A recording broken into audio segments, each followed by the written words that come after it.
నేనే కాదు, రాష్ట్రంలో ప్రతి ఒక్కరూ కూడా నిర్ఘాంతపోయేటటువంటి అంశం ఇది.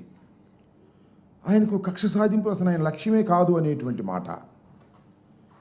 నాకు ఇక్కడ ఒక మాట గుర్తొచ్చింది. ఒక పాత సినిమాలో ఓ పాట, మళ్ళీ పవన్ కళ్యాణ్ గారి సినిమాలో కూడా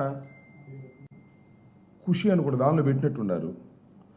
ఆడువారి మాటలకు అర్థాలే వేరులే, అర్థాలే వేరులే అని ఇప్పుడు అనిపిస్తుంది నాకు. బాబు గారి మాటలకు అర్థాలే వేరులే, అర్థాలే వేరులే.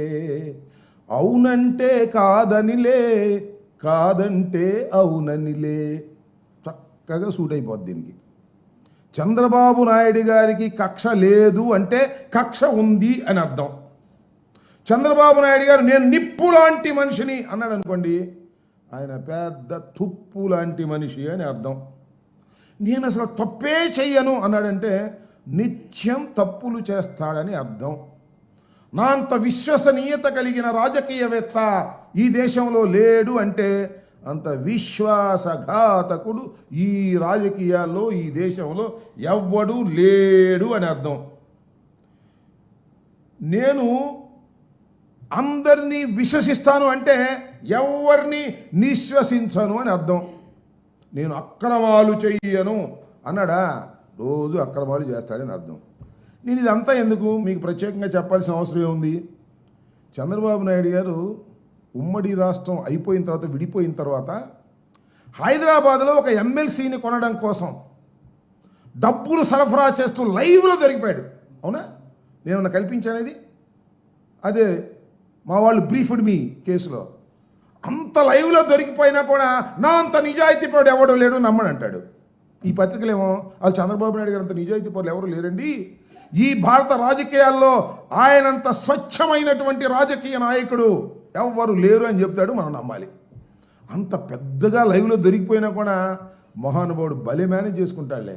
చక్కగా వ్యవస్థలన్నిటినీ మేనేజ్ చేసుకుని తప్పుకుని బయటికి రాగలిగినటువంటి, ఎన్ని ఘోరాల నుంచి అయినా తప్పుకుని రాగలిగినటువంటి గొప్ప వ్యక్తి చంద్రబాబు నాయుడు గారు. నేను మీ అందరికీ గుర్తు చేస్తా, చంద్రబాబు నాయుడు గారు ఎన్నికలకు ముందు మా మీద ఎన్ని అపవాదులు వేశాడండి. 14 లక్షల కోట్ల రూపాయలు అప్పు చేసింది రాష్ట్ర ప్రభుత్వం మామూలు జగన్మోహన్ రెడ్డి గారి ప్రభుత్వాన్ని. చివరికి ఎంతయ్యా అప్పు చేసింది అంటే కేవలం 6,44,531 కోట్లే తేలింది. 14 లక్షలు ఎక్కడదా, 6,46,000 కోట్లు ఎక్కడ? చూడండి, డబుల్ కన్నా ఎక్కువ చెప్పేశాడు. అబద్ధాలు చెప్పడంలో మొత్తం భారతదేశ రాజకీయాల్లో ఇంత గొప్ప వ్యక్తి మరొకరు లేరు అని చెప్పవలసినటువంటి అవసరం ఉంటుందని మనం చేస్తున్నాం. అంతేకాదు, ల్యాండ్ టైటిలింగ్ యాక్ట్ రాగానే రద్దు చేస్తామన్నాడు, రద్దు చేశాడు. కానీ దానిలో ఉన్న విషయాలన్నీ కూడా ఇవాళ మోస్తున్నటువంటి విషయం మీరు గుర్తు చేస్తూ ఉన్నాను. అంతేకాదు, ప్రభుత్వ భవనాలకు 4,000 కోట్లు ఖర్చు పెట్టింది ఈ ప్రభుత్వం అని మమ్మల్ని అన్నాడు. ఏం జరిగిందండి? 100 కోట్లు లెక్క చెప్పాడు మొన్న. అంతేకాదు, ఇంత అప్పులు చేసి ఈ రాష్ట్రాన్ని శ్రీలంకగా చేస్తున్నారు అన్నారు. వాళ్ళు చంద్రబాబు నాయుడు గారు వచ్చేప్పటికి ఎంత చేశాడు? ఎన్ని లక్షలు వేసాయండి? 1,09,000 కోట్ల రూపాయలు ఈ రోజుకి అప్పు చేసినటువంటి ఘనుడు నారా చంద్రబాబు నాయుడు గారు. అసలు విశ్వసనీయత గురించి మాట్లాడే హక్కు నారా చంద్రబాబు నాయుడు గారికి లేదు అని ఈ సందర్భంగా నేను చెప్తూ ఉన్నా. మీరు చూశారు, 4 సార్లు ముఖ్యమంత్రి అయ్యాడు. ఒకసారి కాదు, 4 సార్లు అయ్యాడు. అదృష్టం మహానుభావుడు, కొన్ని పరిస్థితుల వల్ల 4 సార్లు ముఖ్యమంత్రి అయ్యాడు. ఏ రోజునైనా ఈ 4 సార్లు కూడా ఇచ్చిన హామీని నెరవేర్చినటువంటి సందర్భం ఉందా? ఒక్కరోజు కూడా ఏదైతే మేనిఫెస్టోలో పెట్టాడో ఆ మేనిఫెస్టోలో పెట్టినటువంటి అంశాలను పూర్తిగా కానీ సగం కానీ పావు వంతు కానీ ఆచరించినటువంటి విశ్వాసఘాతకుడు నారా చంద్రబాబు నాయుడు గారు. ఇవాళ ఆయన ఇవన్నీ చెప్తా ఉన్నాడు. కక్ష సాధింపులు అసలు నా లక్ష్యమే కదండి. జగన్పై చర్య తీసుకోవడానికి సికి ఒప్పందం లడ్డూలాగా దొరికిందంట. లడ్డూలాగా దొరికితే అసలు తినకుండా ఉంటావు నువ్వు. ఆ లడ్డు పుచ్చిపోయినా తింటావు, ఏ లడ్డు అయినా తింటావు, కానీ అది తిన్నావా నీ గొంతు పట్టుకుంటుంది. దీనిలో ఏమీ లేదు అనే విషయం తెలిసిన తర్వాత ఏమీ చేయలేని ఒక స్థితిలోకి నువ్వు ఉన్నావు. ఇవాళ నేను చూసా, ఇంతకుముందే వచ్చే ముందు ఆదాని మీద యాక్షన్ తీసుకోడంట. అక్కడ తేలితే కానీ ఇక్కడ తీల్చుకోనని చక్కగా తప్పుకున్నాడు. దానిలో ఏమీ లేదనే అంశం చాలా స్పష్టంగా అర్థమవుతా ఉన్నది ఈ రాష్ట్రంలో, దేశంలో, ప్రజానీకానికని మనం చేస్తున్నా. కక్ష సాధింపులు ఏమి లేవండి. చంద్రబాబు నాయుడు గారు మీరు ఏం చేశారండి? మొట్టమొదటి రాగానే వైఎస్ఆర్ కాంగ్రెస్ పార్టీ ఆఫీసులు మొత్తానికి నోటీసులు ఇచ్చారు. సరే, నోటీసులు ఇస్తే మేము తేల్చుకుంటాం కోర్టుల్లో. సాక్షాత్తు మంగళగిరిలో గుంటూరు జిల్లాకు సంబంధించినటువంటి ఆఫీసుని కన్స్ట్రక్షన్ ఆల్మోస్ట్ ఆల్ కంప్లీట్ అయిపోతుంటే అతి దారుణంగా శుక్రవారం రోజు వెళ్ళి శుక్రవారం నైట్ వెళ్ళి దారుణంగా కూల్చేశారు. కోర్టు కూడా వెళ్ళడానికి వీలు లేకోకుండా కూల్చేసి, నేను కక్ష సాధింపులు నాకు అలవాటు లేదు, కక్ష సాధింపులు తీసుకునేటువంటి చర్యలు నేను పట్టను అని మీరంటే నమ్మాలా అని అంటా ఉన్నా.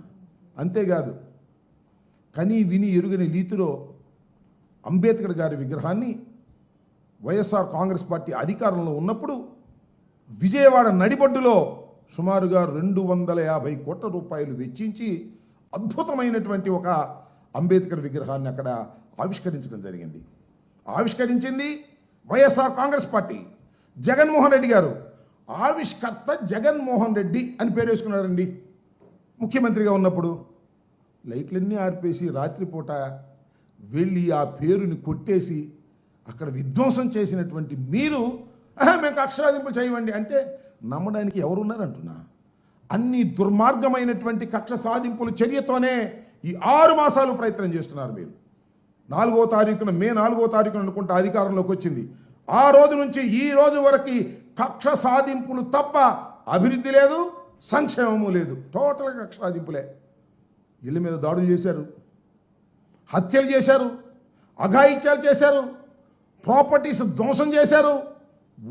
ఊళ్ళు ఖాళీ చేసి వైఎస్ఆర్ కాంగ్రెస్ పార్టీ కార్యకర్తలు వేరే గ్రామాలకు వెళ్ళి బ్రతకవలసినటువంటి పరిస్థితి వాళ్ళ రాష్ట్రంలో ఏర్పడింది. ఇది కక్ష సాధింపు కాదా అంటున్నా.